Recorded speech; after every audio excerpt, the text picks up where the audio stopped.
नमस्कार. महापालिकांचा महाआखाडा आपण पाहतोय आणि गेले काही दिवस 29 महानगरपालिकांच्या मध्ये ज्या निवडणुकींची रणधुमाळी सुरू आहे त्याच्याबद्दल आपण चर्चा करतोय मोठ्या नेत्यांसोबत. आज आपल्यासोबत आहेत राष्ट्रवादी काँग्रेसचे अध्यक्ष अजित पवार. स्वागत आहे तुमचं. खूप दिवस तुमची वाट बघत होतो आम्ही आमच्या चॅनलवरती येण्यासाठी, पण तुम्ही गेले जवळजवळ विधानसभेपासून एवढे बिझी आहात आणि निवडणुका नसल्या तरी सुद्धा तुम्ही बिझी असता, त्यामुळे आज तुम्ही वेळ दिलायत. आणि नेहमीप्रमाणे अजित पवार म्हटल्यावरती सकाळी 6ला आपली ही मुलाखत सुरू झालेली आहे. तुमचा दिवस आत्ता सुरू झाला या सगळ्या रणधुमाळीमध्ये. पहिल्यापासून सवय लागलेली आहे, 6लाच दिवस सुरू होतो आणि जे एक सवय लागली ती आता जात नाही. कारण आपण किती म्हटलं की आज जरा आराम करावा, पण ते उठावंच लागतं. पण हे जे सगळं कामाचं जे सगळा एक तुमचा झपाटा आहे, त्या झपाट्यामध्ये तुम्हाला इतक्या वर्षांच्या निवडणुका तुम्ही बघताय. ह्या निवडणुका खूप वेगळ्या वाटतात, आम्हाला सुद्धा त्या खूप वेगळ्या वाटतात. बंडखोरी आहे, बिनविरोध आहे, वेगवेगळे सगळे मुद्दे येत आहेत.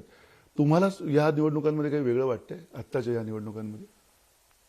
मंदारजी, तुम्हाला हे वाटायचं कारण म्हणजे नेहमी निवडणुका 5 वर्षांनी व्हायच्या. तुम्हाला आठवत असेल एकदाच फार पूर्वी, तेव्हा आम्ही कॉलेज जीवनात होतो, 79 साली जिल्हा परिषद तालुका पंचायतीच्या निवडणुका झाल्या आणि बॉडी बरखास्त झाली नाही. त्यांनाच मुदतवाढ मुदतवाढ मुदतवाढ देत देत 92ला पुन्हा निवडणुका झाल्या. 79 ते 92 त्यावेळेस एक बैलाची खूण समांतर काँग्रेस होती आणि आर पाटील जिल्हा परिषदेचे सदस्य म्हणून त्यावेळेस तिथं त्यांच्या मतदारसंघातून निवडून आले होते.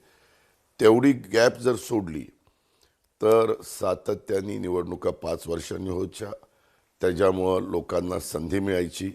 आता जर जानेवारी सोडला, आपण धरला तर 9 वर्ष झाल्या निवडणुका नाही. म्हणजे 5 वर्षाची निवडणूक असताना पुढं 4 वर्ष कार्यकर्त्यांना संधी मिळाली नाही. आणि मागच्या काळामध्ये निवडणुका व्हायच्या त्यावेळेस खर्च, एकंदरीत सगळ्यांचं उत्पन्न, ह्या सगळ्याचा विचार करता खूप कमी पैशामध्ये निवडणुका व्हायच्या.